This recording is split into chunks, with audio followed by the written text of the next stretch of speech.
સો એ guys કેમ છો બધા મજામાં? સવારની પોરમાં અમે નીકળી જાય છે દુકાને. કાકા આજે હતા નહીં તો મેં દુકાન ખોલી આજે. એનું એક કારણ છે કે હું જવાબદાર થઈ ગયો છું ગાઈસ. કે પ્રેમથી ઝાડુ પોછા કરીને ઠંડી ઠંડી કુલરની હવા ખાઈને હું નીકળી જાઉં છું મારા ઘરે.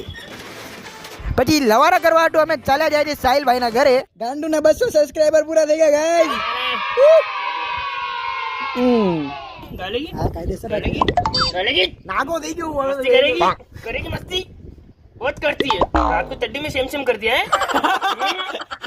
सेम करती है ये क्या भाई बच्चों को नहीं बोलते क्या गाइस ये मराठी गाना है अभी देखो कैसे मजा करते हैं हम लोग देखो मैं तुझसे मिलने आ जाऊं क्या न बोल मैं हल्की बजाऊं क्या मैं तुझसे मिलने आ जाऊं क्या न बोल मैं हल्की बजाऊं क्या